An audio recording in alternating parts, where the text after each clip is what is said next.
reunirnos para iniciar el Congreso, aunque es la pre-etapa del Congreso 16º de la Unión Nacional de Maestros de Iglesia.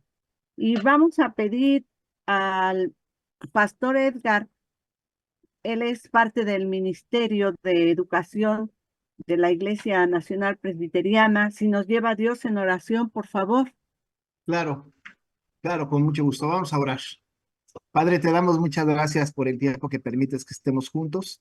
Suplicamos, Señor, tu presencia por medio de tu Espíritu Santo para dirigir esta reunión y que podamos discernir con claridad lo que tú quieres, Señor, para esta unión. Bendice a cada uno de mis hermanos que están conectados y permite entonces que juntos podamos descubrir y construir en tu reino. En el nombre de Jesús, amén. Amén. Amén. Amén. Nuestra hermana Margarita Vivero se encuentra por ahí. No la vi. No, venía viajando, pero no ha llegado. Pero vamos a iniciar ahorita con la presentación de nuestro primer ponente, el pastor William Romero. Y él ya está aquí. Se ve bien jovencito. Muy bien. Así que gracias a Dios por él.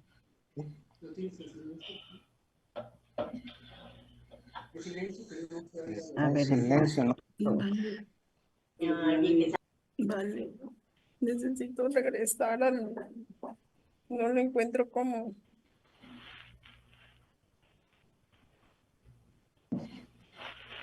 Ayúdame.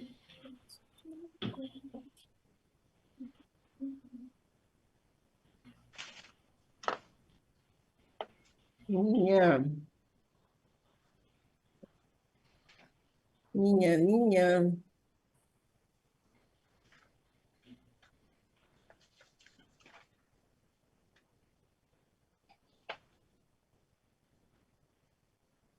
Pastor William. Buenas tardes. Adelante, hermana. Él vive en Villahermosa, no siguen de Villahermosa, pero pero vamos después a ganarles también. Es una persona que muy preparada,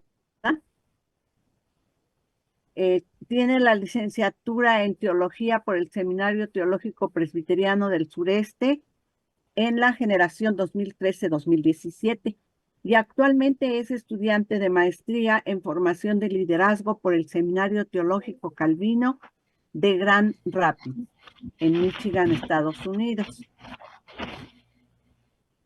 Bueno, su desarrollo pastoral lo ha tenido principalmente en Villahermosa, pero ahora como parte del Ministerio de Educación de la respetable Asamblea General, pues el panorama que Dios le está dando es todavía mucho más amplio. Y damos gracias a Dios por su servicio, por su disposición. Y ahora, pues le vamos a dar la palabra. Bueno, el tema que me han pedido poder compartir o desarrollar a grandes rasgos es filosofía educativa mexicana y la deconstrucción a la tarea educativa calvinista.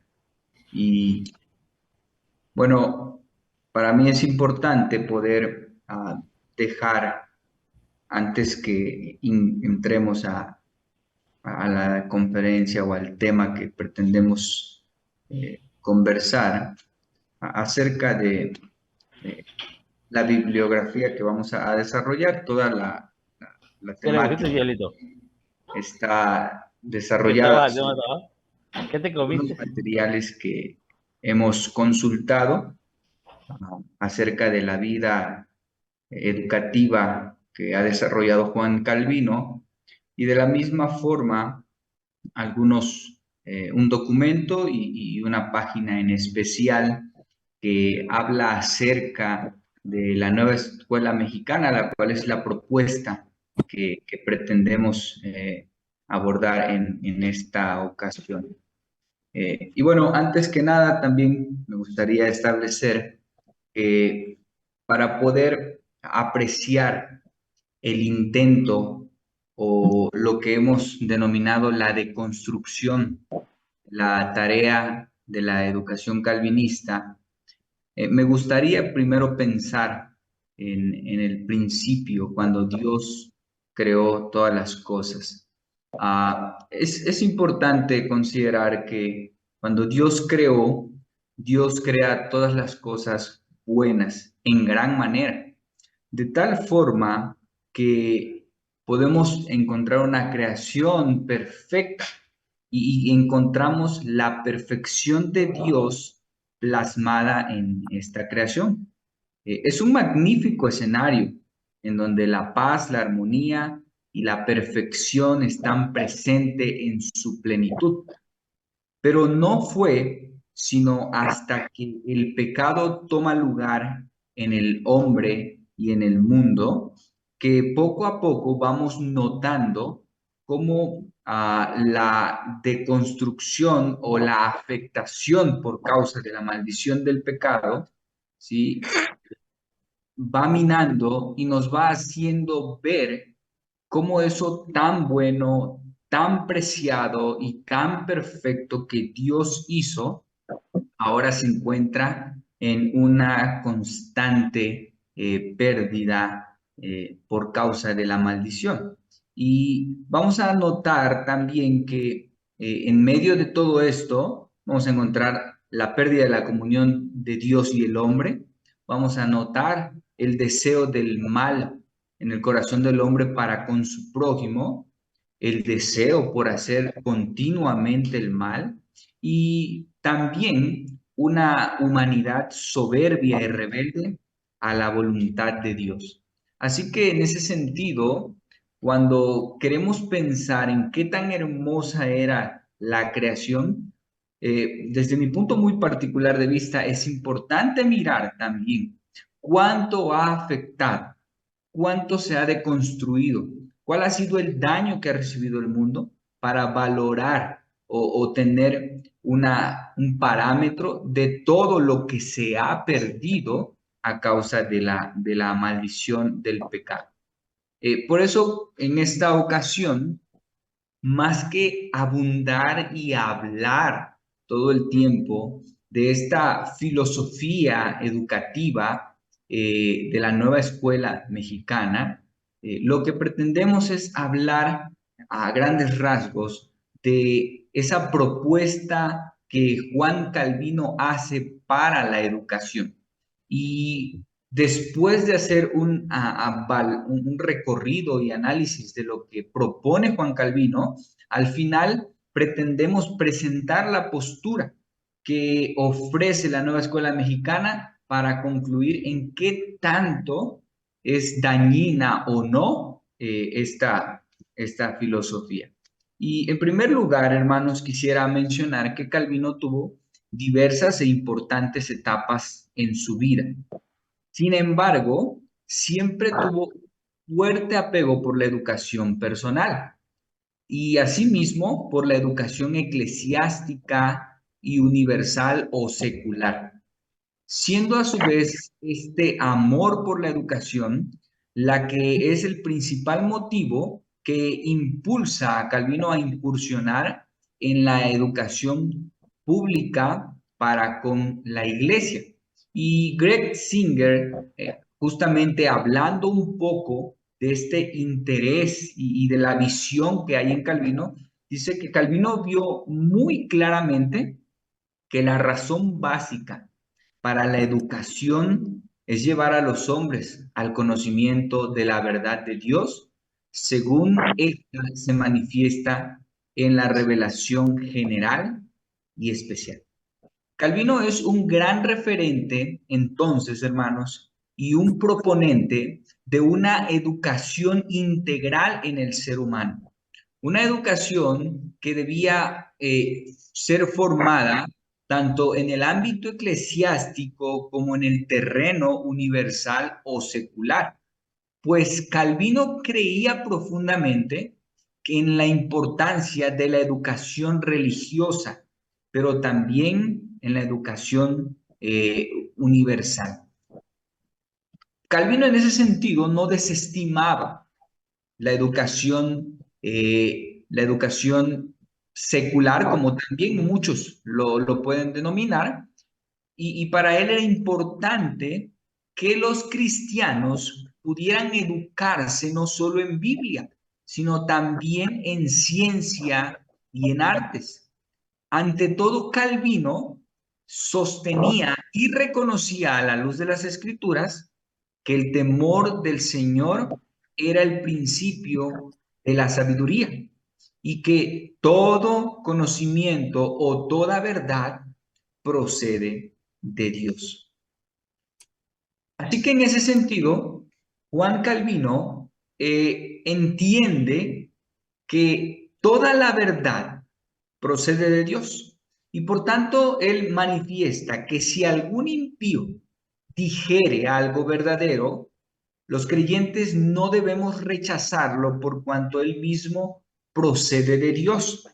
Y más allá de esto, nos cita uno de los autores, dice, visto que todas las cosas proceden de Dios, ¿qué mal habría en emplear para su gloria todo cuanto puede ser correctamente usado en esa forma?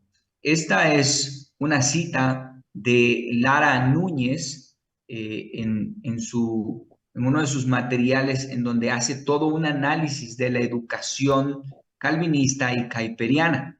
Juan Calvino, entonces, en ese sentido, es un importante, hermanos, referente de cómo la iglesia no debe enfrascarse en una mera educación religiosa y que justamente eso es algo importante de considerar porque a Calvino no se le ha de considerar como un pietista, es decir, un hombre religioso que enaltece en todo la virtud espiritual y desestima la virtud humana.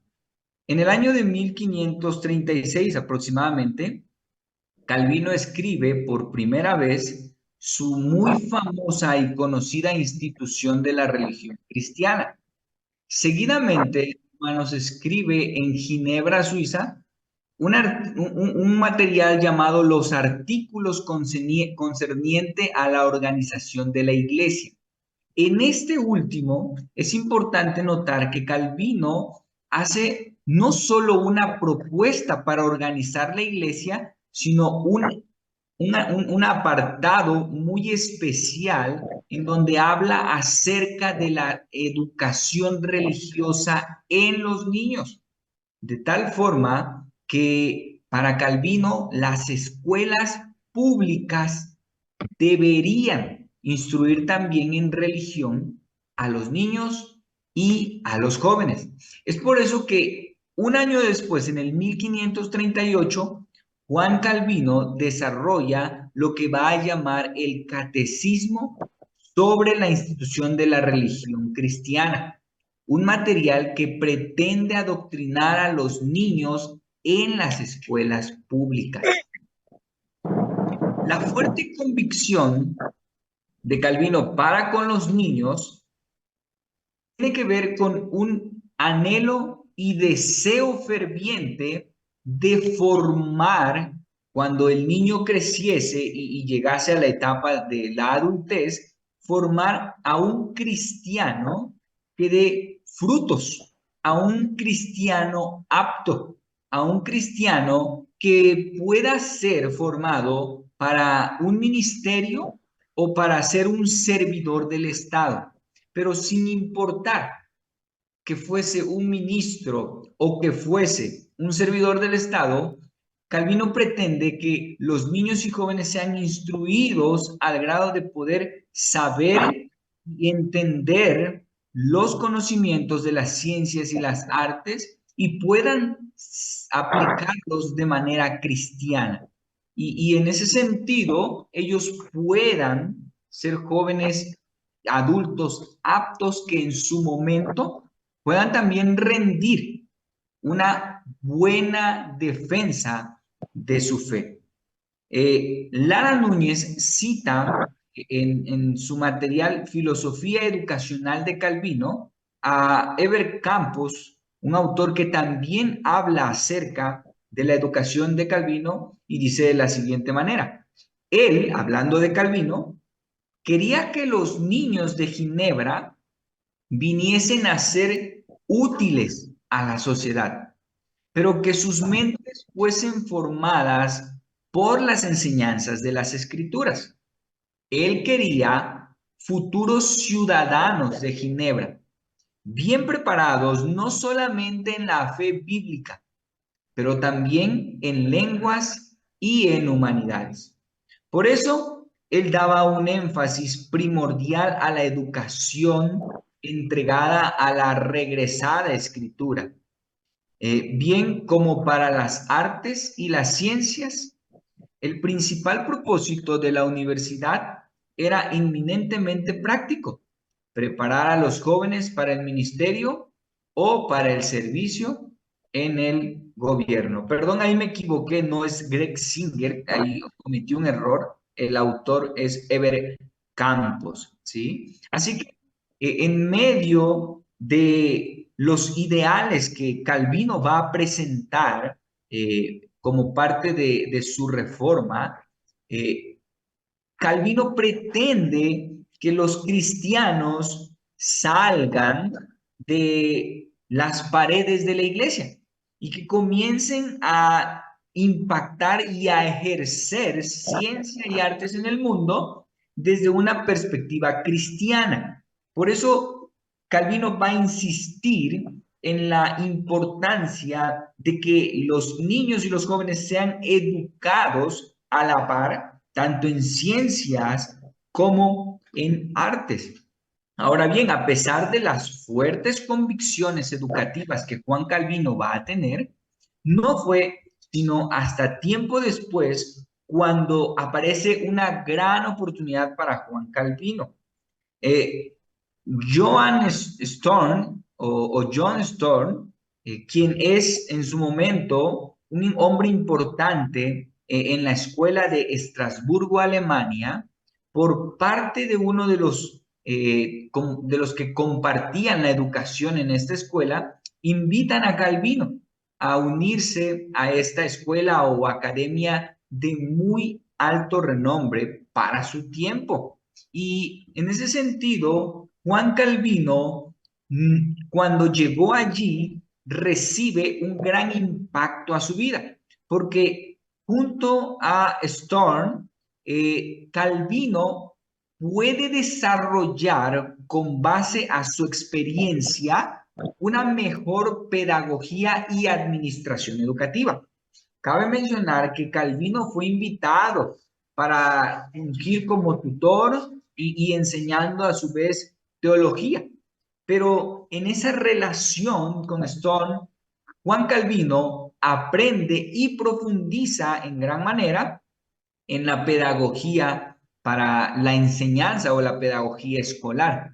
Y esto es lo que da pie a que Juan Calvino desarrolle con un mejor currículo, vamos a decirlo así, un programa de académico para la que sería posteriormente llamada y muy famosa la Academia de Ginebra. Así que en ese sentido, Calvino, después de estar con Storm y aprender todo lo que debía aprender sobre esta academia, desarrolla un programa educativo de reorganización de la academia.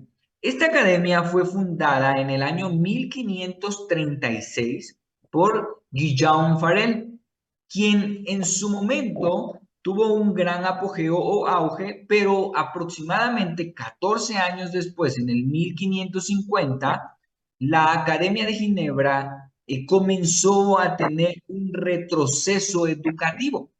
Para ese entonces, ya Calvino estaba recién llegado a la academia y en el 1556, Juan Calvino desarrolla esta reorganización académica. Y es hasta el año 1559 cuando Juan Calvino inaugura, por así decirlo, la que sería reconocida como la Academia de Ginebra. Esta academia gozaba de un muy importante programa académico, robusto y exigente. Es justamente que Calvino, con todo su conocimiento y experiencia, al desarrollar este programa académico, ofrece y establece una disciplina espiritual educativa y reformada. De tal forma que en la elaboración de su programa académico, él es muy exigente a la hora de elegir a los que serían los académicos o los profesores de cada materia. En los libros, dos libros muy importantes que están ahí en la bibliografía, el libro que se titula Juan Calvino, Profeta Contemporáneo, en su capítulo 12, donde escribe J. Coates, y en el libro Educación y Tradición Reformada por Lara Núñez, vamos a encontrar un ejemplo o el desarrollo de lo que sería el programa académico de Juan Calvino aplicado en la Academia de Ginebra.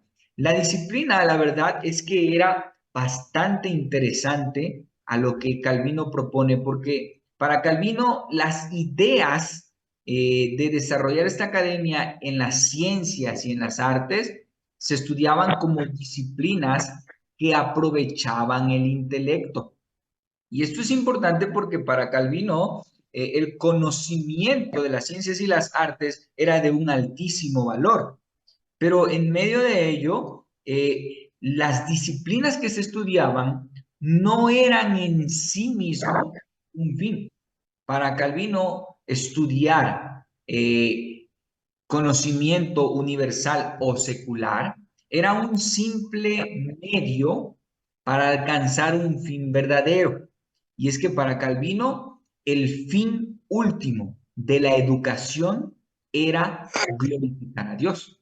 Por eso Juan Calvino va a decir que la educación sirve para conducir al niño a una mejor vida cristiana y que el fin último de esa educación es glorificar a Dios y no existía otro propósito para la educación. Si alguien proponía algo diferente a glorificar a Dios dentro del ámbito de la educación, para Juan Calvino no era una educación válida, integral o correcta. Si todo otro propósito habría de subordinarse al principal propósito de glorificar a Dios. Y la alta disciplina en ese sentido que existía en la Academia de Ginebra estaba basada en la opinión de que Calvino creía que esta teoría de la educación y la práctica eran importantes y necesarias. Aún Juan Calvino pretendía que si los padres no estaban de acuerdo o no buscaban academizar correctamente a sus hijos, que fueran educados en una educación reformada, para Juan Calvino era bastante necesario y decía que los padres debían ser castigados. Si alguien se rehusaba o descuidaba la educación de los niños y los jóvenes, para Juan Calvino recibía una desaprobación. Juan Calvino sostenía que es el deber de los padres educar a sus hijos, pero de la misma forma sostenía que el Estado no puede educar a los hijos, sobre todo porque el Estado dice no busca las escrituras. Y esto es importante a la luz de nuestros tiempos, porque si en el año 1500 aproximadamente, que es el tiempo en el que Calvino existe, el Estado no buscaba la educación por medio de las escrituras, entonces aún prevalece ese pensamiento en nuestro mundo.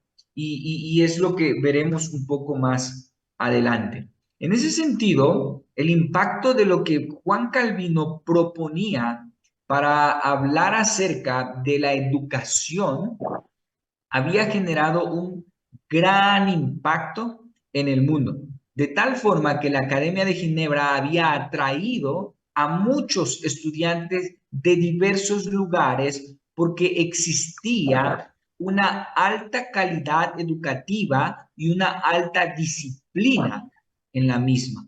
Y en ese sentido, Juan Calvino crea una academia de renombre al grado de compararse con la Academia de Storm y algunas otras de su mismo tiempo.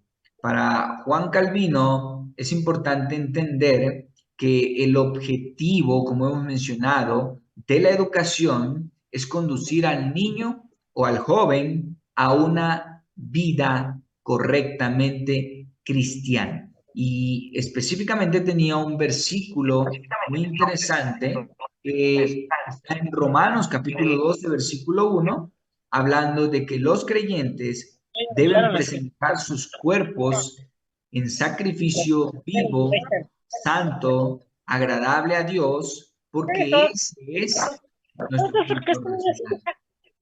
Buscaban otras. Hay que apagar los micrófonos. Bien.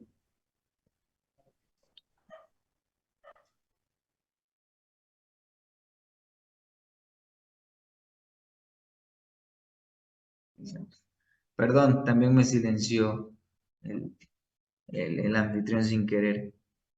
Bien, en ese sentido, entonces, hemos de entender que el anhelo, el concepto y la aplicación de la educación reformada que hay en los ideales de Calvino son producto de todo un esfuerzo de muchos años. Desde el año 1536 aproximadamente, que es cuando Juan Calvino escribe por primera vez su primera edición de la institución de la religión cristiana.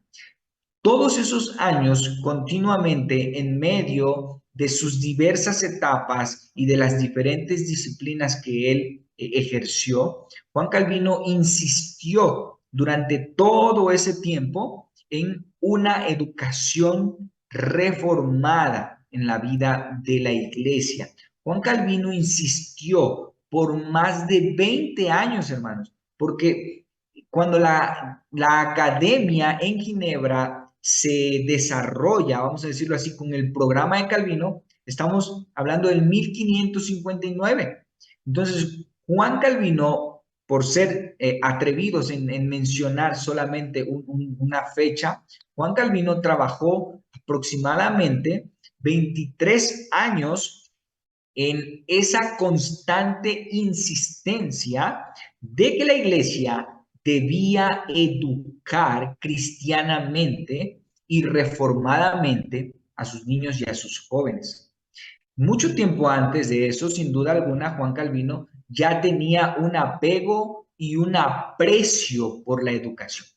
Pero es importante destacar que desde que Juan Calvino escribe su primera edición de la institución de la religión cristiana, Juan Calvino insiste en diferentes artículos, en diferentes escritos, insiste acerca de la importancia de educar cristiana y reformadamente a los niños y a los jóvenes.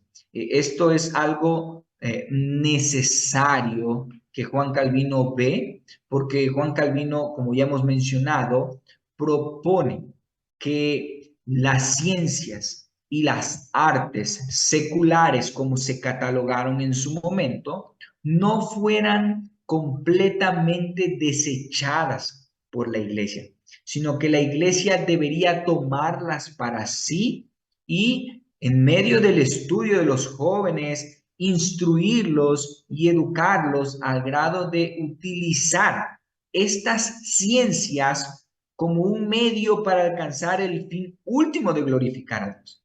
Así que, en cierta forma, lo que Calvino propone es que aquellos estudiosos de filosofía podían adorar a Dios en medio de su filosofía. Aquellos que estudiaban el derecho, como en el caso de Calvino, ¿sí?, podían glorificar a Dios en medio de su carrera de derecho. Y en medio de las diferentes disciplinas que se desarrollaban en el contexto de Calvino, Juan Calvino creía que los cristianos podían servir a Dios. Y esto es importante porque vemos una visión de Calvino que trasciende a la iglesia y abarca el mundo. Es un proponente que mira cómo los creyentes pueden y deben servir en el mundo y no solamente en la iglesia. Por eso mencionábamos igualmente cómo Calvino no era considerado un pietista. El pietista era, así por decirlo muy fácilmente y atreviéndome a resumirlo así, era un religioso, alguien que enfrascaba su vida dentro de la iglesia, dentro de las diferentes disciplinas de orar, leer y asistir a los cultos, y que el resto del mundo, en cierta forma, estaba desaprobado o estaba contaminado. Juan Calvino mira que en medio de la caída y en medio de esa afectación del hombre, en medio de la afectación del conocimiento del hombre, en medio de esa caída que también afectó a las ciencias y a las artes por causa del mismo pecado que existe en el hombre, Juan Calvino sigue mirando que allí está la imagen y la semejanza de Dios. Y si esta persona procede de Dios y aunque es una imagen caída de Dios, entonces algo de su conocimiento o todo su conocimiento puede ser verdadero. Y aquel conocimiento que es verdadero procede de Dios. Y partiendo de esa base, Juan Calvino va a crear su pensamiento acerca de la necesaria educación en las ciencias, en las artes, y teniendo como la base fundamental, como aquella piedra angular a las escrituras. Las escrituras son las que pesan en todo aspecto a otro conocimiento y son las que determinan si el conocimiento está correctamente direccionado o no. Ahora, hablemos un poco de la llamada nueva escuela mexicana. Esta es, sin duda alguna, una novedad en nuestro presente. Apenas se está comenzando a desarrollar, apenas está empezando a implementar, y para esto tomé un documento oficial del gobierno federal que fue elaborado por la Secretaría de Educación Pública. Y este documento tiene aportaciones de la Subsecretaría de Educación Media Superior de este país. En este documento se encuentran aspectos muy específicos y los que determinan hacia dónde va caminando esta educación. El documento lleva por título La Nueva Escuela Mexicana, Principio y Orientaciones Pedagógicas. Y aunque es un documento algo extenso de unas 24 hojas, no hemos de tomarlos todos, sino los principios básicos o en lo general, la filosofía que propone para la nueva educación en México. ¿Y hacia dónde vamos bueno, o hacia dónde va esta educación. Según este material, el objetivo de la nueva escuela mexicana es promover el aprendizaje de excelencia, un aprendizaje que sea inclusivo, pluricultural, colaborativo, equitativo a lo largo del trayecto de la formación del ser o del hombre, desde su nacimiento y hasta que concluya sus estudios en todas las regiones de la República. Y algo muy interesante que notar allí es que cuando hablamos de objetivo, lo que entendemos es hacia dónde pretendemos caminar, cuál es la meta, hacia dónde pretendemos profundizar. Y el objetivo de esta propuesta educativa mexicana tiene que ver con una centralización en el aprendizaje sociocultural. Realmente lo que este modelo de educación propone es que el estudiante sea formado y desarrollado en un aspecto sociocultural y que se ejerza, se adapte y desarrolle en este muy particular ámbito. Cuando hablamos de estructura, es otra parte muy interesante que noté en este documento, porque la nueva escuela mexicana dice impulsar una gestión escolar democrática, participativa y abierta. Ese término abierto en su momento me hizo algo de ruido, porque en cierta forma está como dejando al azar o al aire la estructura educativa. Y en ese sentido, dice el documento textualmente, como está en la pantalla, dice que promueve nuevas formas de interacción entre los distintos actores educativos, entre docentes, de estos con los directivos, la participación de la comunidad y de las madres y los padres de familia, así como del personal administrativo.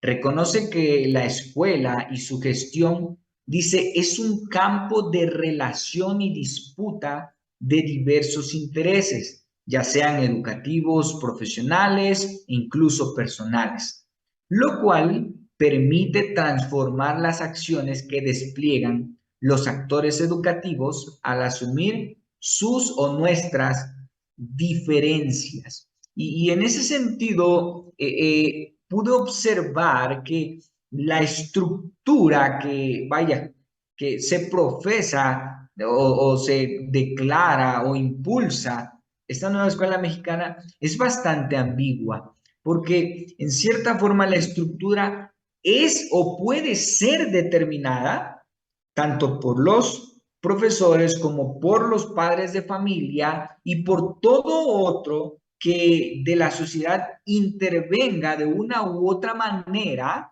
en la educación. Es decir, no existe un rumbo específico definido a la hora de educar.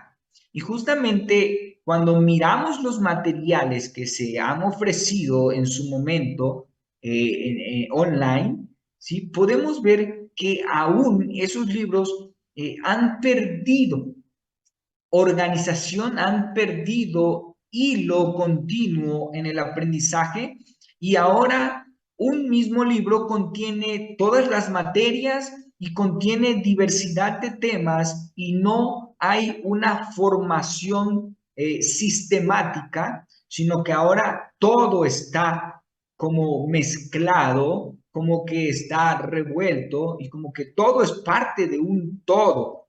Es bastante complejo poder mirar que no existe una línea, no existe un principio regulador para educar y aún esa estructura está muy frágil o muy débil. Por eso tal vez me agradó mucho también esa imagen de esa estructura basada en un estilo de canicas, que puede parecer sólida, pero francamente es muy, muy frágil, muy frágil.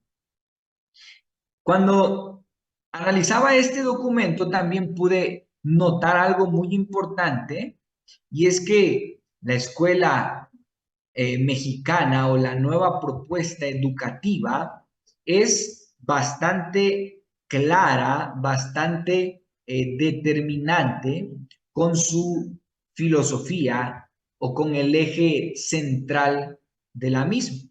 Y esto dice de la siguiente manera: la nueva escuela mexicana asume la educación desde el humanismo, base filosófica que fundamenta los procesos del sistema educativo nacional, permitiendo desde ella establecer los fines de la educación y los criterios para nuevas formas de enseñanza y aprendizaje. Y más adelante dice: la educación vista desde un paradigma de nuevo humanismo postula a la persona como el eje central del modelo educativo. Dentro de esta perspectiva, las y los estudiantes son vistos de manera integral como una totalidad, como una personalidad en permanente cambio y constante desarrollo e imbuidos en un contexto interpersonal. Así que la nueva escuela mexicana es bastante clara, es bastante determinante en su filosofía educativa. Ellos son humanistas puros. Ellos han declarado al hombre como el centro de la atención a la hora de la educación. Y algo más importante que notar también dentro de esto es el concepto que tienen del hombre. Y dice que al estudiante se le considera como un sujeto moral, como un sujeto, perdón, moral autónomo, político, social, económico, con personalidad, dignidad y derechos, los cuales prevalecerán en su formación de los valores basados en la integridad de las personas, la honestidad, el respeto a los individuos, la no violencia y la procuración del bien común.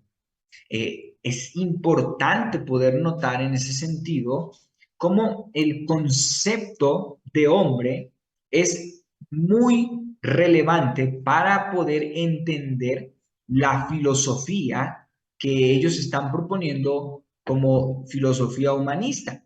El centro de atención es el hombre, porque el hombre es considerado un ente o un ser, un sujeto autónomo.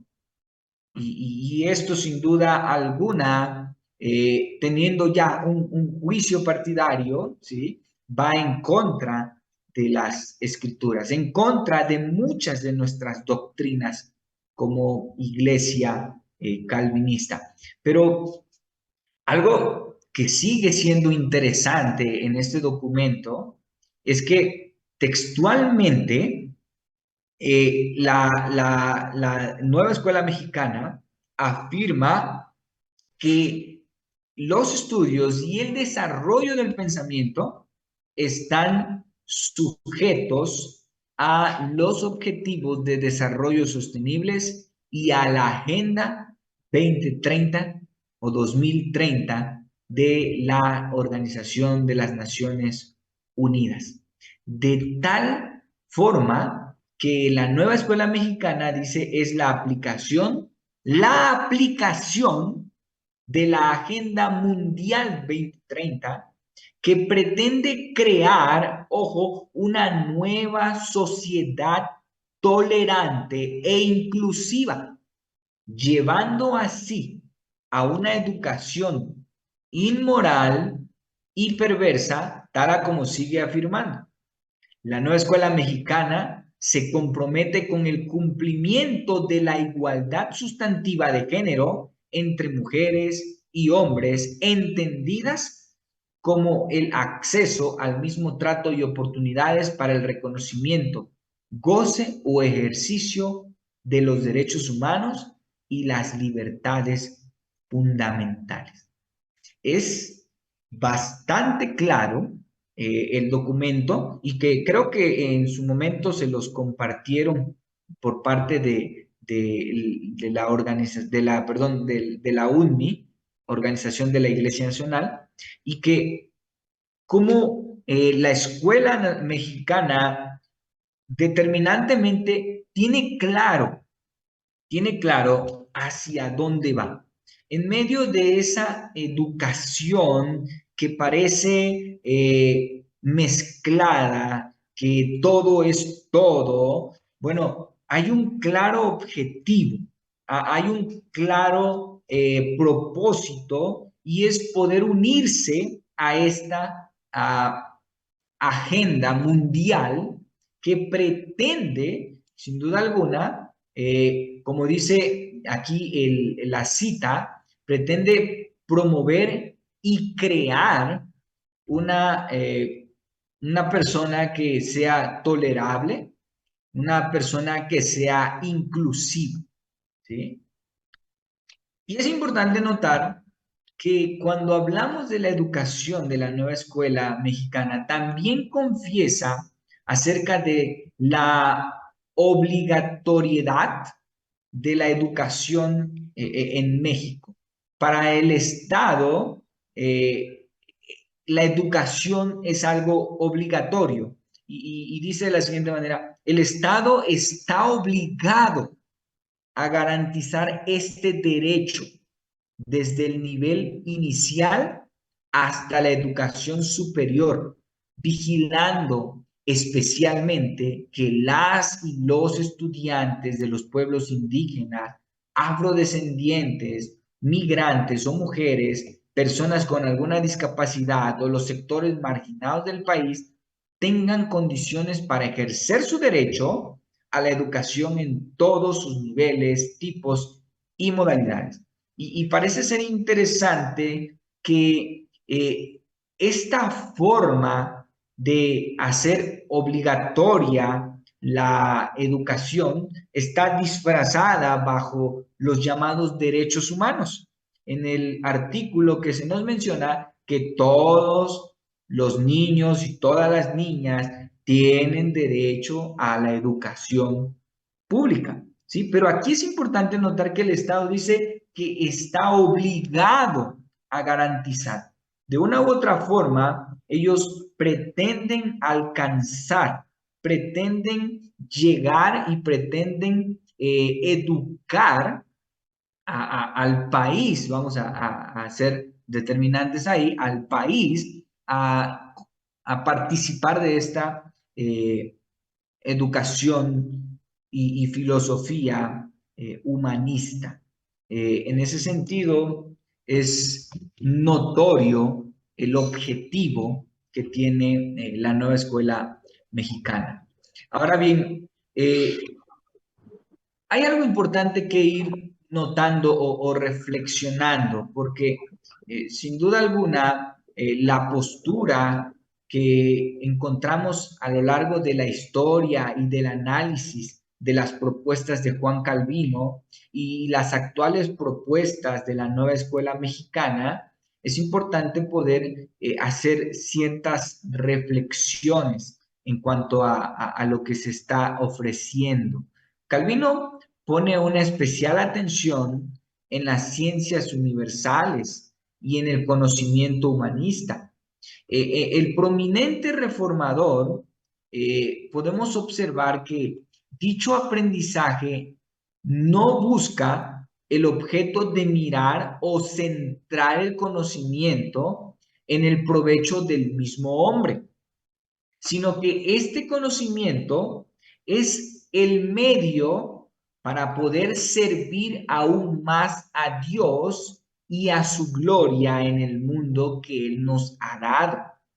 Por otra parte, la nueva escuela mexicana busca crear conocimientos para el provecho del hombre mismo, siendo el hombre el objeto de toda obra redentora en el mundo ante la falta, perdón, de justicia y de paz. Y esto es importante notarlo a la luz de la Agenda 2030, porque lo que esta agenda mundial está buscando hacer es que por medio de esta educación inclusiva y tolerante, el mundo pueda llegar a un punto de paz y justicia.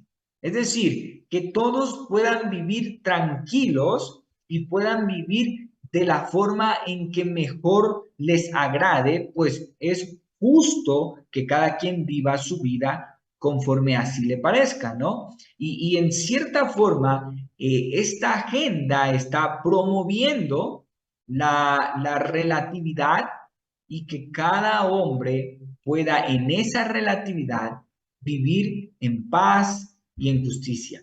La educación calvinista ofrece una educación de alta calidad y de alta demanda disciplinaria por medio de una estructura y programas académicos que buscan formar a un creyente integral, hablando de que el hombre es terrenal y también es espiritual y que por ende, tanto en uno como en otro, deben servir a Dios, ya sea en la iglesia o en el mundo, porque al final lo que Juan Calvino propone es eso, que esta educación reformada sirva para que los niños y los jóvenes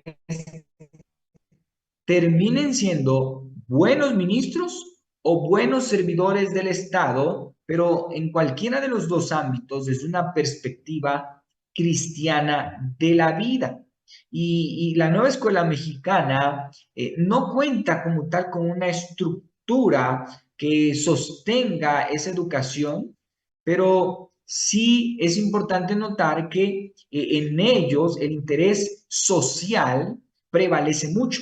El contexto sociocultural está muy presente y los términos paz, justicia, tolerancia, al grado de que esta propuesta educativa cae en la relatividad de diversos aprendizajes según el contexto de cada persona, formando personas de acuerdo a esa diversidad social y cultural que sirva para promover la paz y la justicia en cada contexto. Así que cada contexto aplicará, por así decirlo, la educación que mejor convenga. Algo más que es importante mirar es que la educación calvinista, como argumenta este autor Alejandro Lara Núñez, puede ser considerada, dice, como un humanismo cristocéntrico. Así lo define Lara Núñez. Juan Calvino es un humanista cristocéntrico, puesto que Calvino no desestima el conocimiento humano, entendiendo que toda verdad es verdad de Dios. Y como cristianos que estudian el intelecto humano, habremos de servir mejor en el mundo, pues el hombre encuentra su verdadera esencia en el conocimiento de Dios. La escuela mexicana es un sistema filosófico humanista puro que centra al hombre como el eje central de todas las cosas. Así, la aceptación de su diversidad en medio de una moral relativa, según el contexto de cada sociedad y cultura, ya a pesar de argumentar el desarrollo integral del mismo, omiten en todo aspecto la parte espiritual y al dador de esa espiritualidad en la vida del hombre. Y este es una parte bastante interesante porque Juan Calvino también cree en una educación integral, pero Juan Calvino, a la par de la educación universal o secular, incluye la educación eclesiástica o espiritual como parte de que el hombre también es un ser espiritual. La propuesta educativa que nosotros estamos hoy comenzando a experimentar en nuestro país omite en todo aspecto la espiritualidad, omite en todo aspecto al dador de la vida espiritual. Está divorciando todo lo que tiene que ver con Dios para centrar su mirada solamente en el hombre. La educación calvinista propone como fin último de todo conocimiento el darle la gloria a Dios como quien es dador de toda virtud.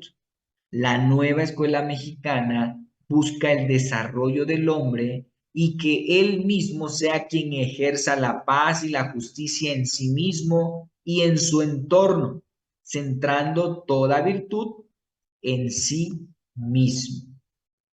La nueva escuela mexicana es el resultado de todo un movimiento de agenda mundial que busca centralizar en el hombre todas las virtudes del bien, que darán como resultado la solución al mundo en esa constante búsqueda de paz y justicia.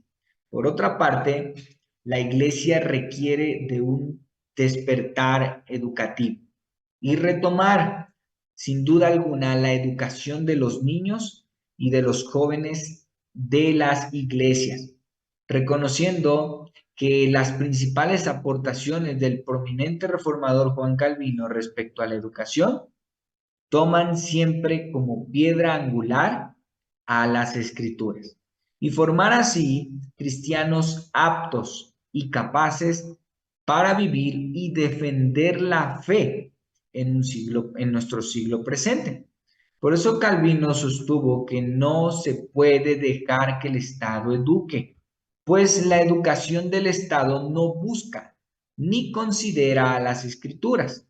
Por ende, los padres son responsables de dicha educación, guardando el equilibrio del desarrollo humano y cristiano de cada hijo. Pues tal como lo dicen las escrituras acerca del niño Jesús, este crecía en sabiduría, en estatura y en gracia para con Dios y los hombres. Así que se hace necesario que la iglesia establezca una sólida y robusta educación cristiana que vaya de la mano con la educación que los jóvenes y los niños están recibiendo hoy en nuestro mundo.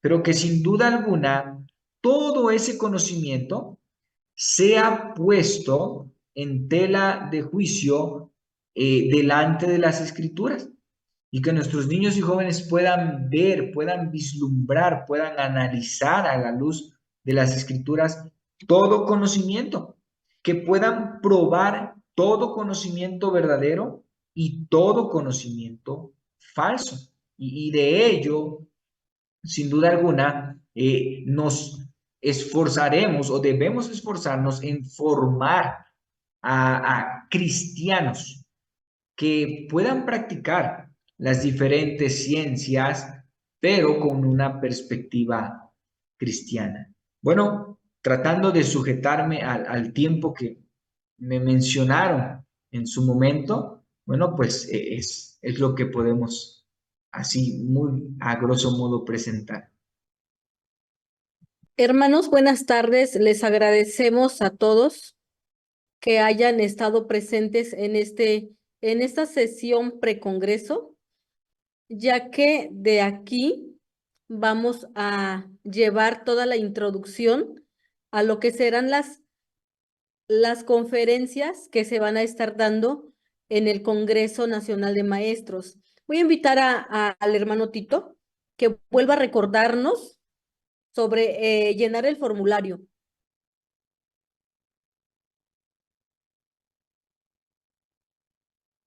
Tito Castro. Bueno, creo que salió. Sí, en un momento vamos a dar espacio a las preguntas. ¿Sí me escuchan, hermanos? Gracias. En un momento damos espacio a las preguntas. Solo queremos recordarles que hay un link en el apartado de chat para que ustedes puedan rellenar ese formulario y saber quiénes estuvieron hoy en esta plática, en esta sesión precongreso, para llevarles también al siguiente, que es 20 de junio. Estaremos llevando la segunda sesión. Y mandarles con tiempo el link, todos los que estén interesados. Les pedimos que llenen el formulario que está en el apartado del chat. Asimismo, damos espacio también a las preguntas y comentarios que tengan. Les vamos a dar 2 minutos a cada uno para que pueda hacer su pregunta.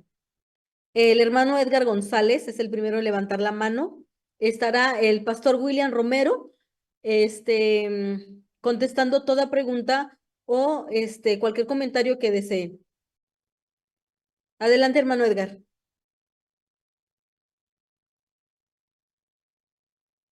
Ya les puse que ustedes mismos pueden instalar su sonido, porque sí silencié a todos hace ratos.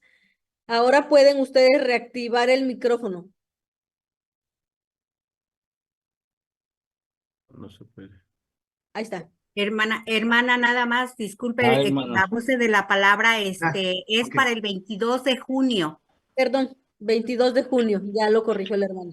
Adelante, hermanos, si tienen preguntas. Hermana, no podía tampoco hablar porque no me dejaban reactivar el micrófono. Ay, Acabo de perdón. poner el enlace otra vez para que puedan los hermanos llenar el formulario y quede registrada su asistencia.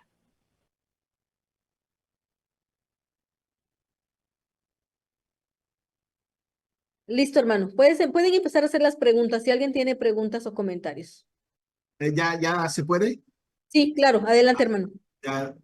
Bueno, primero que nada, agradecer, felicitar a nuestro hermano William, ¿no? Por la exposición. Muchas gracias por esta exposición hecha. Me parece muy centrada, muy didáctica, ¿no?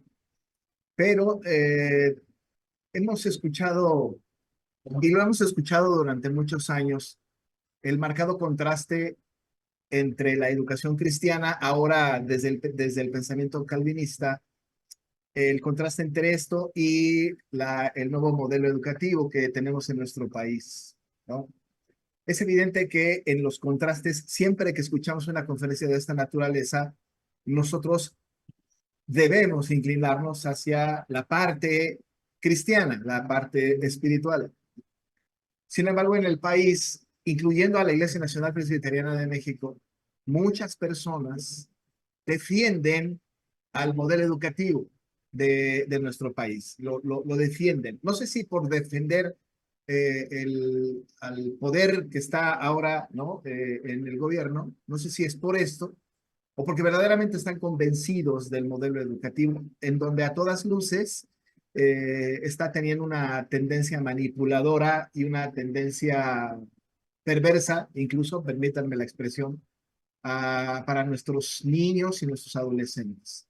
La pregunta que tengo para el pastor que ha preparado bien su material, y quizá aterrizando un poco la información, porque ha tenido un tinte más intelectual, ¿no? Más documental, pero atendiendo esta información, ¿qué debemos hacer? Ya no como cristianos en el mundo, la Iglesia Nacional Presbiteriana de México. ¿Cuál debe de ser nuestra posición oficial y qué deberíamos de hacer nosotros como Iglesia Nacional Presbiteriana de México para contrarrestar aquella ola, ¿verdad?, que está ahora mismo sucediendo en las escuelas de nuestro país? Algunos estados la han rechazado, otros no, pero todos van justamente a la misma línea. ¿Qué debemos hacer nosotros? ¿Dónde ponemos los énfasis? ¿Dónde estará el punto en donde tenemos que ser congruentes con nuestra fe? Porque no lo he visto, ¿no? Simplemente no lo he visto. ¿Qué deberíamos de hacer, pastor?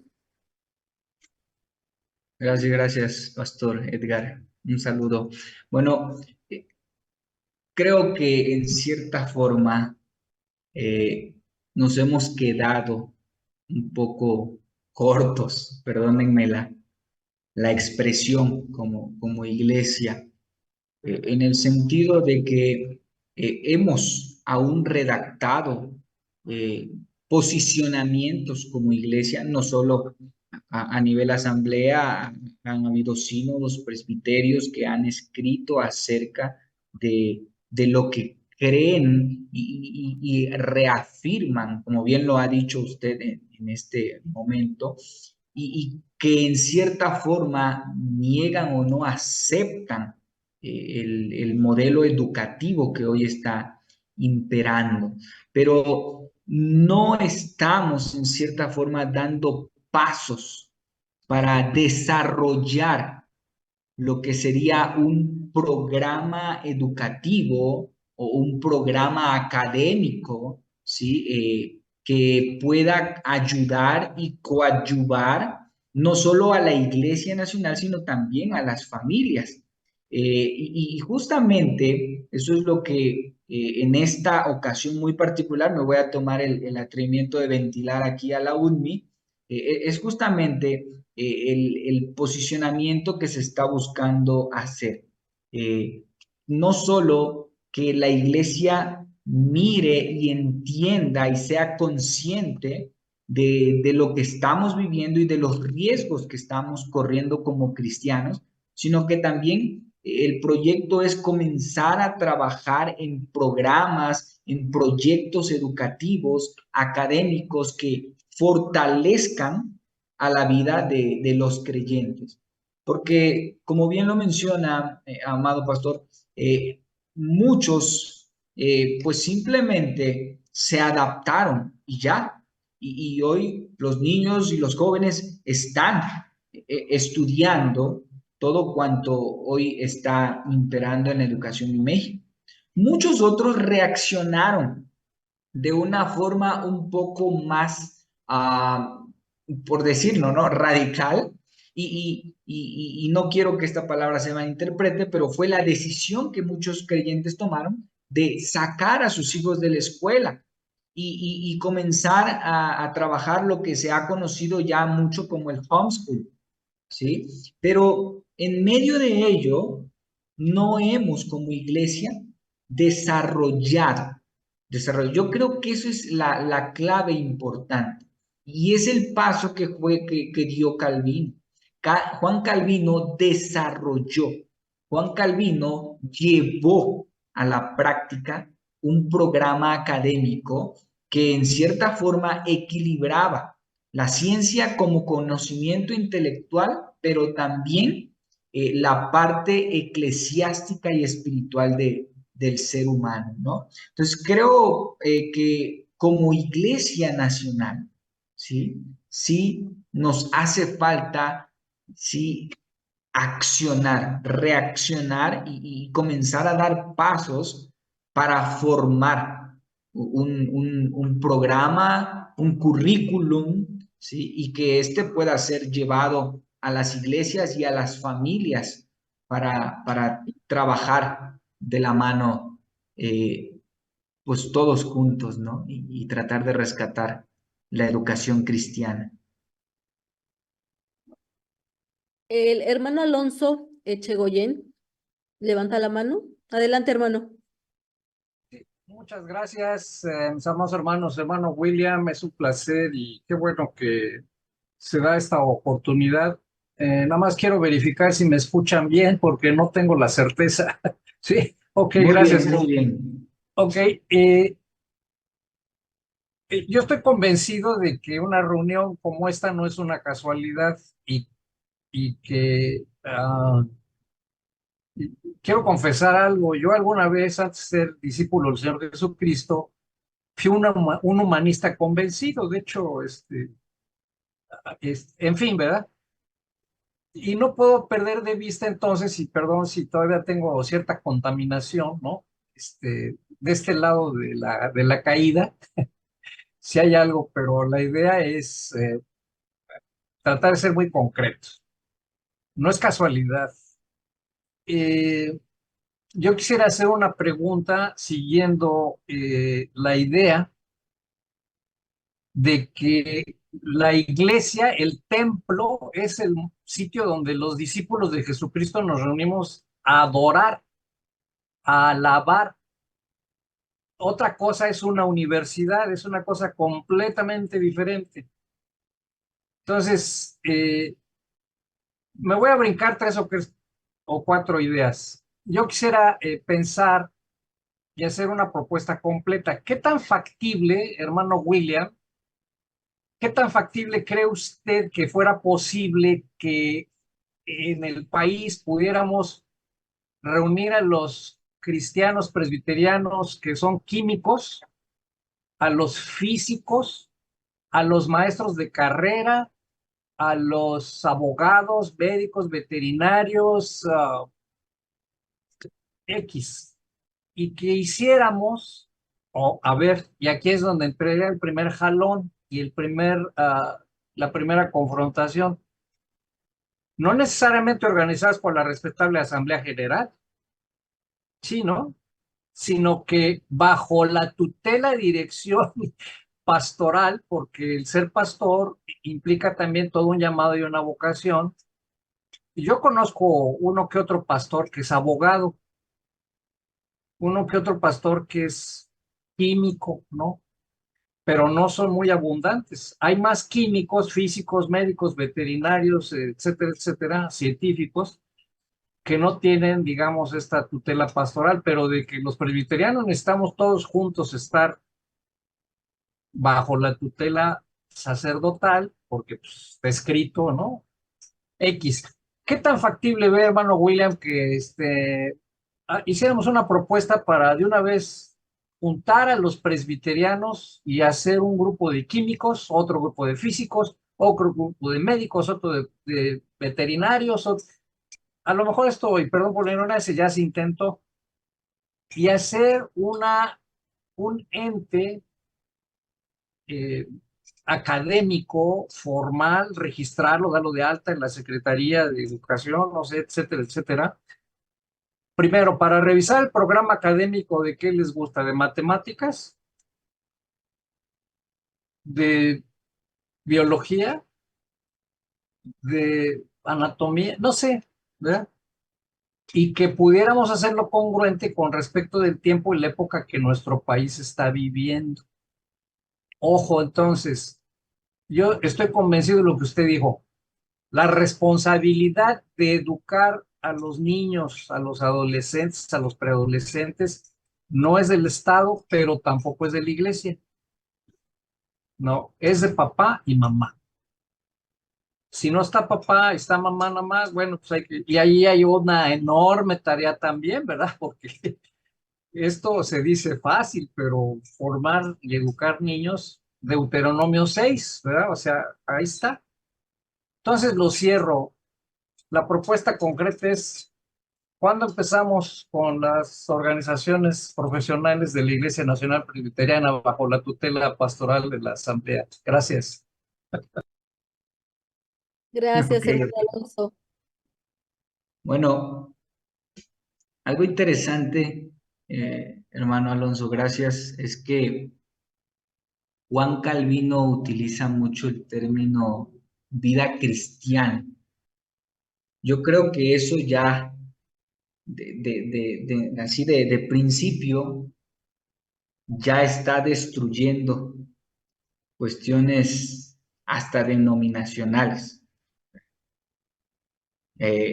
Porque Juan Calvino lo que pretende es que el cristiano, ¿sí?, lleve a cabo un servicio a Dios en la iglesia y en el mundo, el cristiano. Quizás en nuestro tiempo tendríamos que cuidar mucho eso de cristiano, porque también tristemente es un término que se ha ido pues tergiversando, ¿no? Y lo que sí es importante poder, desde mi punto de vista muy particular, ¿sí?, es entender que la ciencia, por muy ciencia que sea, y según también la postura de Calvino, no debe contravenir en nada a las escrituras. Entonces, si creamos, vamos a decirlo así, ese ente, ¿sí?, en donde se proponga en las diferentes ramas de académicas o científicas evaluar, bueno, en la ciencia que sea, la medida de la evaluación tiene que ser las escrituras. Yo no creo que sea imposible, pero sí hay que tener mucho cuidado con aquellos que se reciben como cristianos, porque es necesario que los cristianos sean verdaderamente bíblicos, cristocéntricos, y que la medida de la evaluación no sea solamente nuestro intelecto, sino nuestro intelecto va a servir para pesar, pero siempre y cuando no contravenga la ciencia con la escritura. La escritura es la medida de la aprobación o de la negación en ese sentido.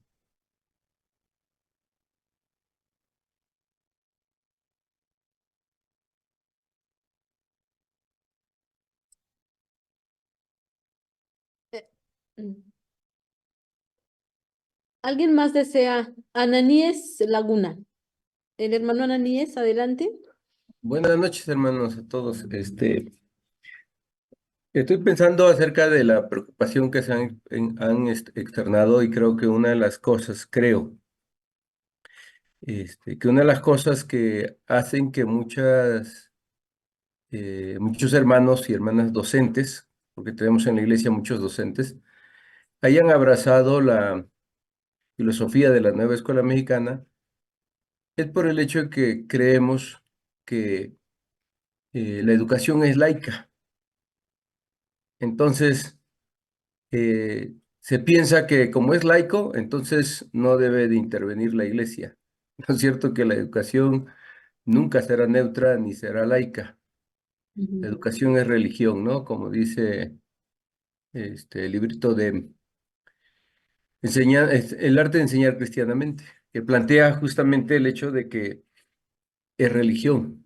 Entonces, tal vez por eso muchos, aparte de lo que ha dicho el pastor Edgar, de por qué se defiende esta filosofía educativa, pienso yo que porque también ignoramos que toda esta educación es neutra.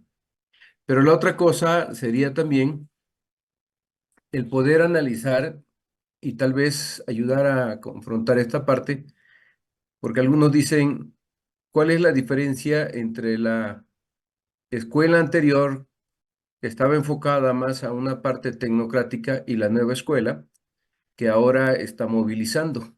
Tal vez marcar las diferencias entre la antigua escuela y la nueva escuela puede ayudar a ver con más claridad estos puntos, porque a lo mejor solo nos estamos enfocando en la presente y alguien diría, ¿por qué no se movilizó la iglesia o por qué respuesta hasta ahora y no en la anterior? Entonces, a lo mejor marcar las diferencias filosóficas de una y de otra sería bueno, por un lado, ¿no? Y también el declarar de manera muy clara y sencilla a todos los, pues en la iglesia, ¿verdad? Que la educación es religión, que la educación no es en ese sentido laica como se pretende. Gracias.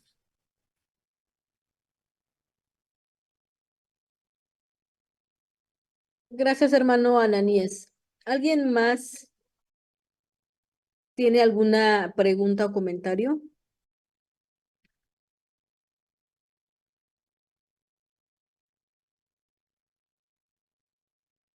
El hermano Frank Poole. Bienvenido, hermano Frank, adelante.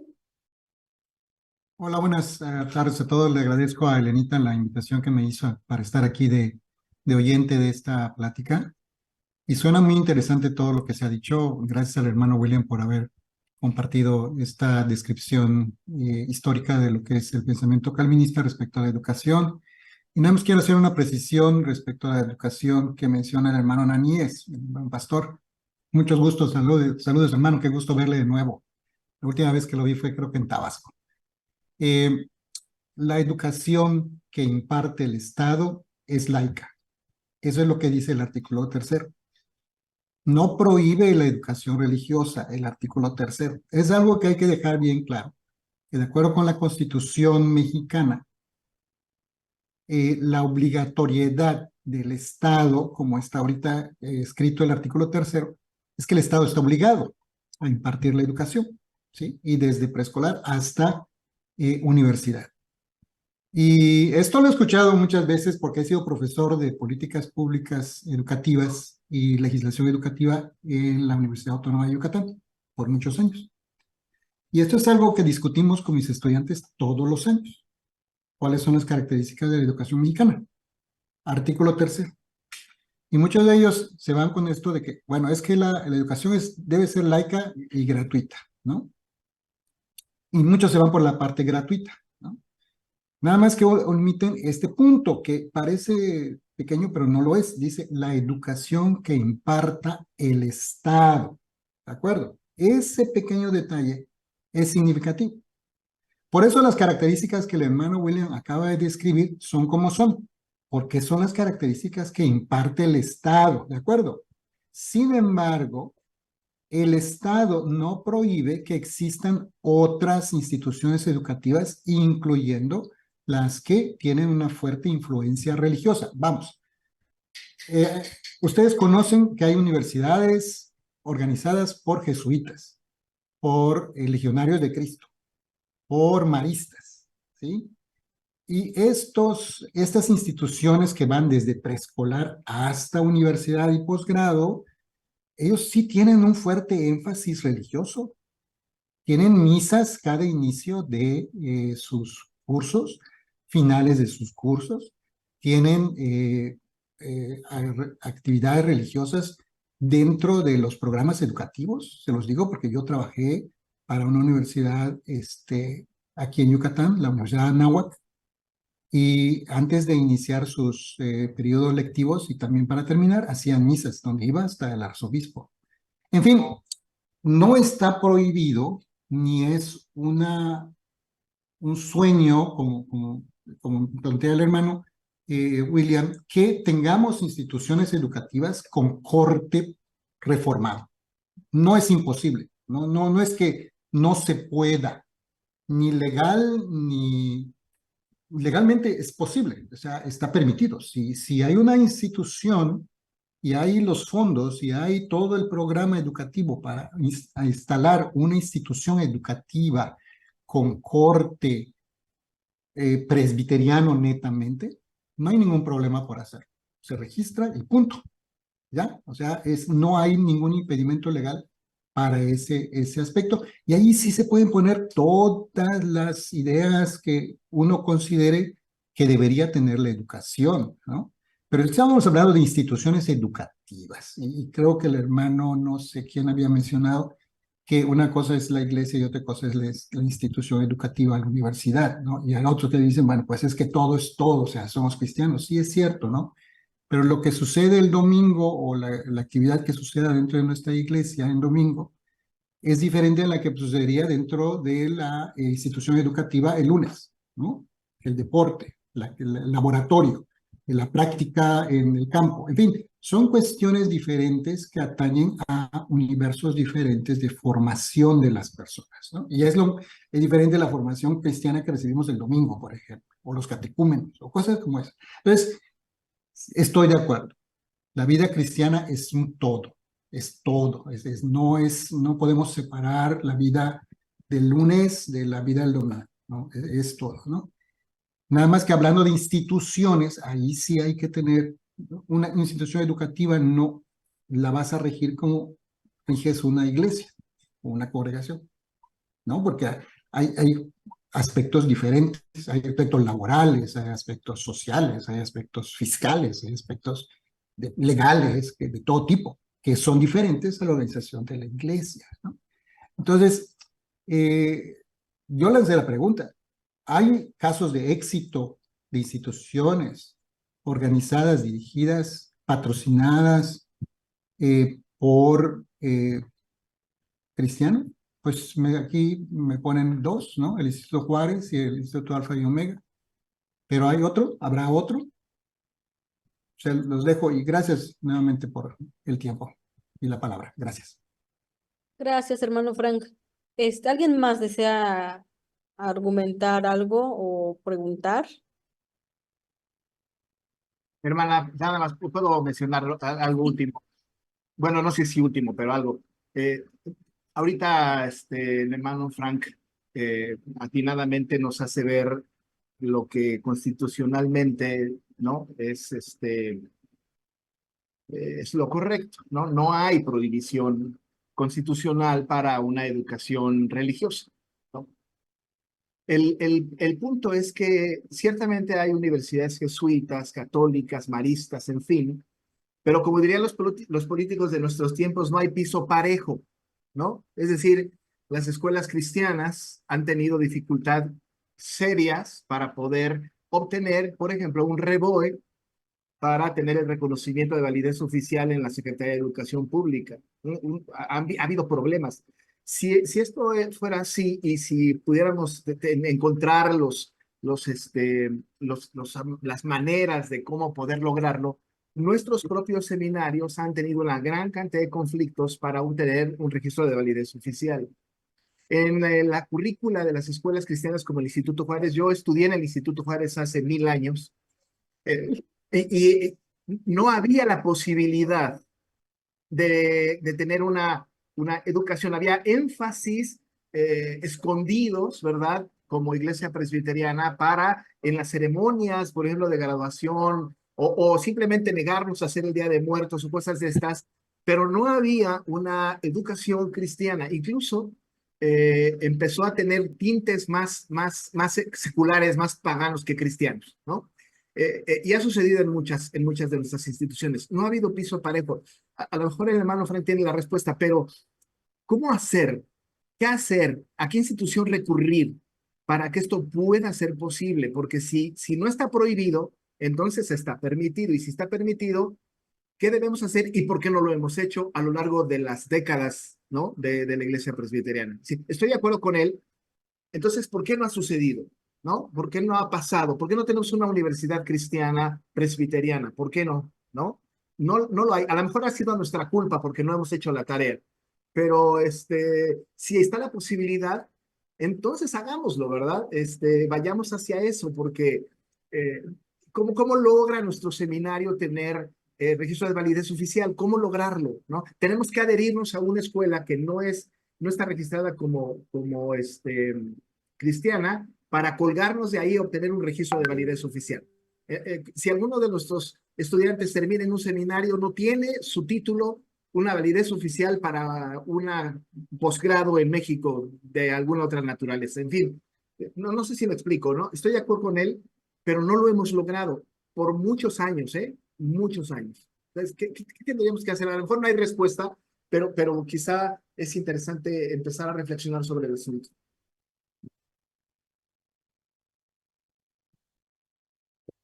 Gracias, hermano Edgar. ¿Vemos a alguien más que tenga la manita levantada?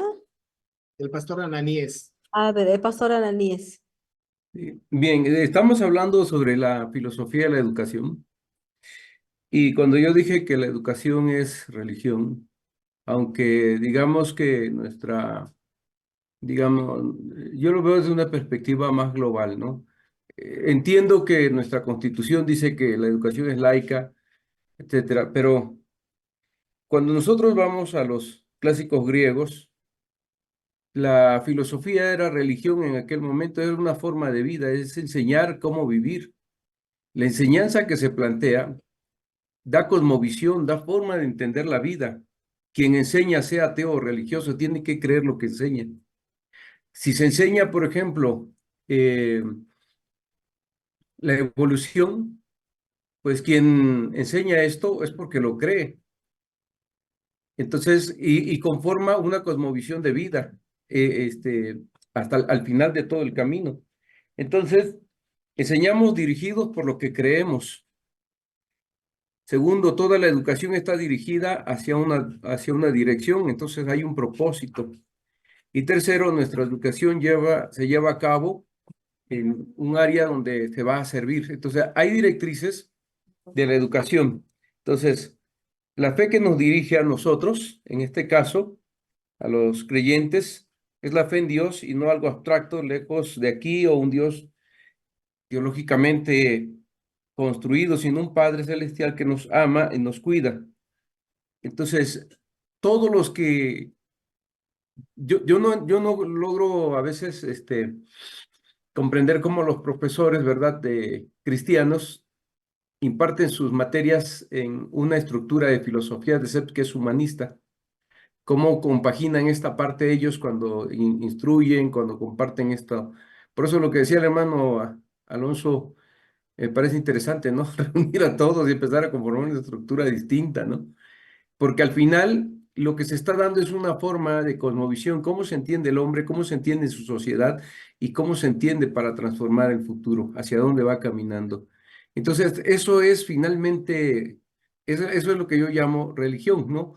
Tal vez no en el sentido de que en la escuela van a enseñarles a orar, cantar, pero le están enseñando una cosmovisión de la persona en función de algo que es, puede ser como yo decía hace rato, de la educación que se daba antes de este gobierno, que era con un enfoque más tecnocrático, gente que saliera para que sirviera dentro de las empresas, etcétera, y que se encajara en el sistema. Entonces, eso no lo podemos ignorar. Ahora se está buscando, hay otra filosofía, por supuesto, pero todo está enfocando a este tema otra vez de quién es el hombre, cómo se entiende, cuál es su papel en la sociedad y cómo transformar esta sociedad.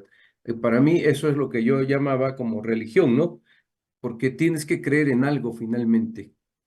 Y eso es una religión al final. Bueno, aclaré mi punto. Gracias. Gracias, hermano. La hermana Marlene.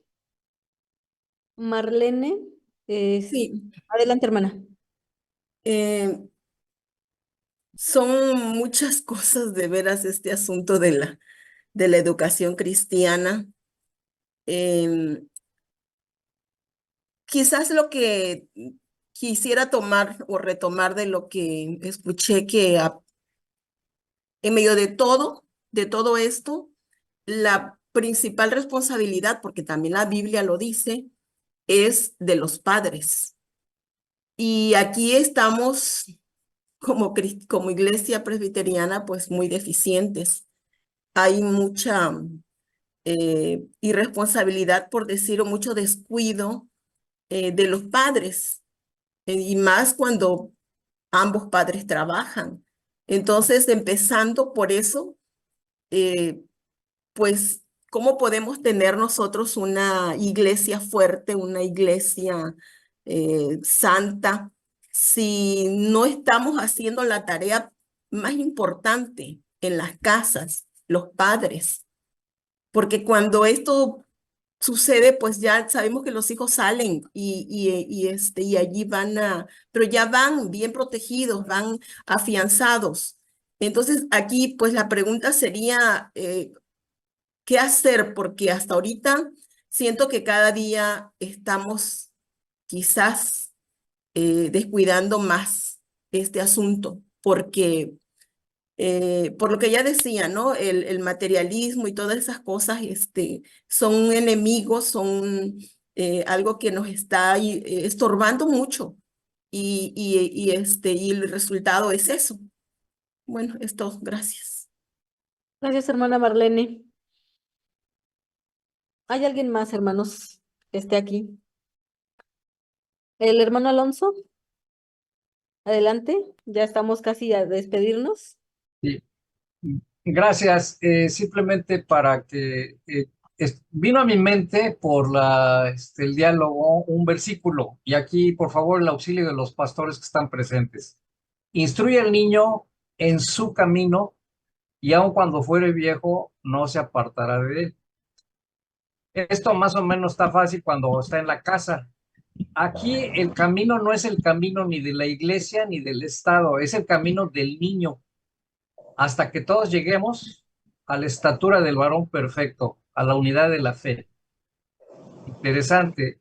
Y esto pudiera sonar, con todo respeto, antifeminista para algunos, pero a ver, en concreto, si yo digo, instruye al niño en su camino, ¿qué va a pasar en las horas de lunes a viernes, de las 7:30 de la mañana a las 2 de la tarde, cuando esté en la escuela?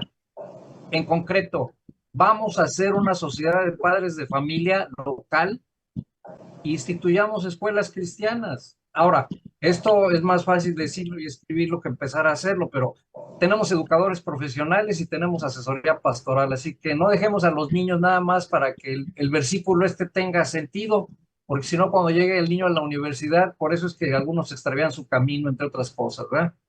Ya no voy a decir nada, gracias. Gracias, hermano Alonso. Hermano Daniel, adelante con su comentario. Sí, muchas gracias. Solamente para agregar un componente que acaban de mencionar hace un momento el pastor Edgar y el pastor Frank, con respecto a esta cuestión del REBOE y también con relación a la participación de la iglesia.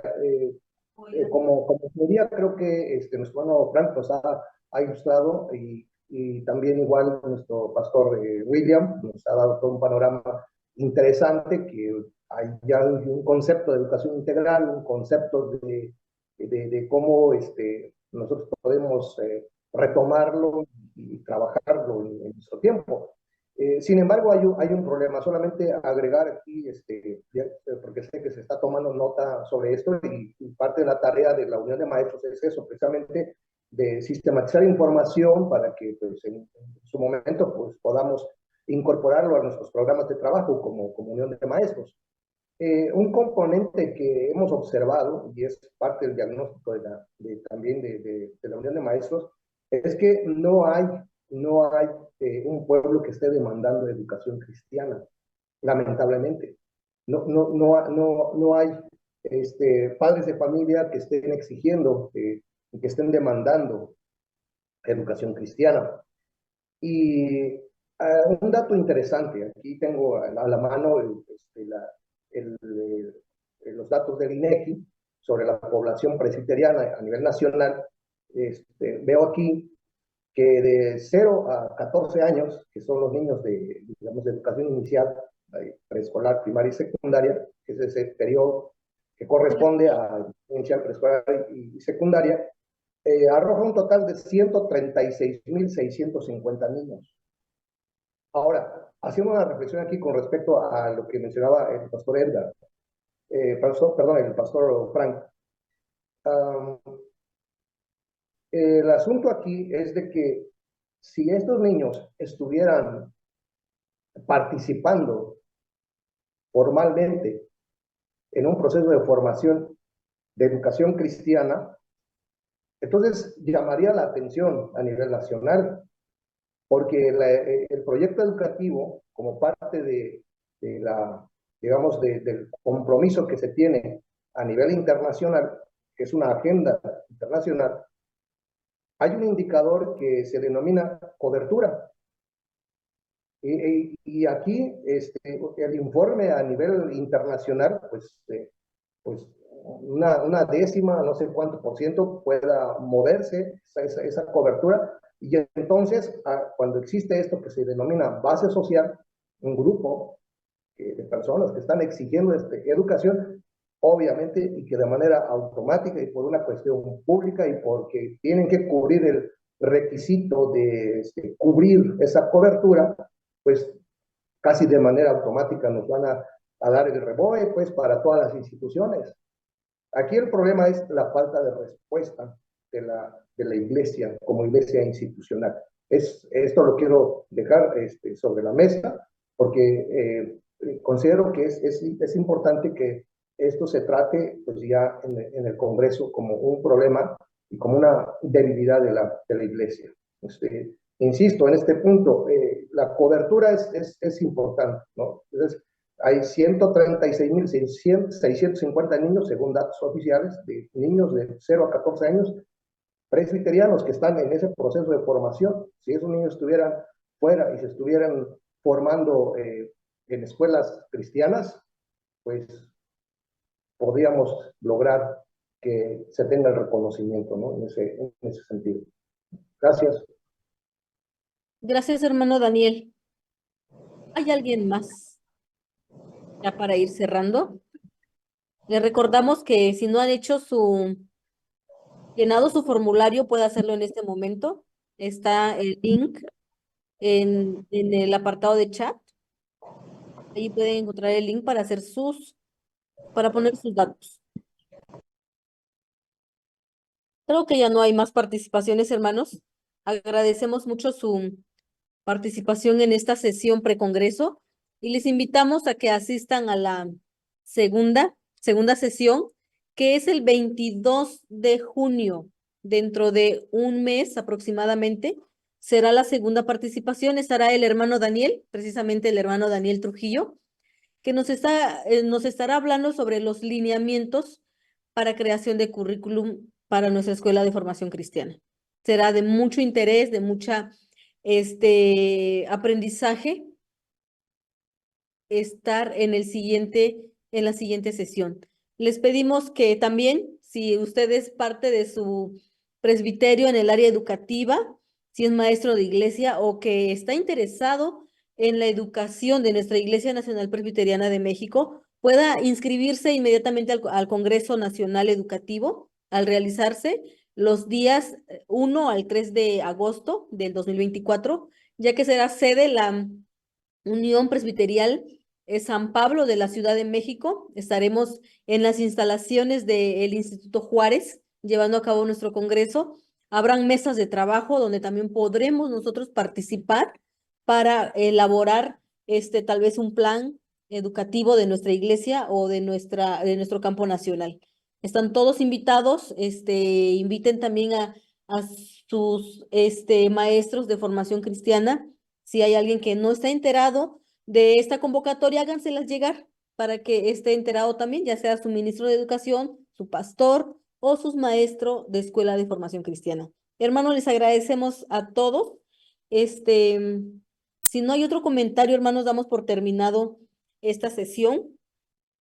¿El Departamento de Capacitación Docente tendrá algún aviso o alguna información? Les dejamos el espacio.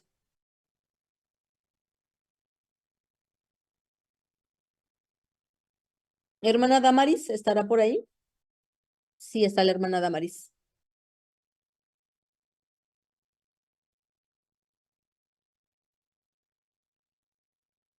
Creo que no está Sí, la sí estoy, pero aquí no le sea la tecnología. Pues ya está dicho, la próxima reunión vamos a ir aterrizando todavía más y si Dios nos permite, en el Congreso el Señor dará algo muy especial. Entonces, pues hasta la próxima y estamos en comunicación por medio de la tecnología. Gracias, hermanos. Gracias, hermano. Gracias, Capacitación Docente, por su gran labor en la Unión de Maestros. Si no hay algo que mencionar, vamos a dar por terminada esta sesión y voy a invitar a la hermana Margarita, que es del Departamento de Capacitación Docente, Margarita Viveros, estará por ahí, para que nos guíe a Dios en oración, con una oración final. Claro que sí. Soberano Dios y eterno Padre, gracias en esta hora te damos por permitirnos estar en esta sesión, Señor, que indudablemente tú te agradas de esta actividad y te suplicamos, Señor del cielo, que tú seas en la vida de cada uno de mis hermanos, que todas las cosas que en esta tarde, noche se han tratado, Señor, sean de acuerdo a tu voluntad. Te agradecemos por ello, Señor, y te pedimos que tú seas el que traigas respuestas a los corazones de mis hermanos que estuvieron en esta sesión y que en los que no, Señor, tú pongas la inquietud, el deseo, el ánimo de que en la próxima estén presentes, Padre. Que podamos estar más nutridos de hermanos para que podamos, Señor Santo, crecer en el conocimiento tuyo, Padre. Te agradezco por la vida de cada uno de mis hermanos, por la directiva de la unión y que podamos, Señor, siempre buscar tu voluntad en todo, Señor. Todas estas cosas te las ponemos en tus benditas manos, también agradeciéndote por la vida de nuestro hermano William. Señor del cielo, que todo esto sea para honra y gloria de tu nombre, porque te lo suplicamos en el nombre bendito de nuestro Señor Jesucristo. Amén.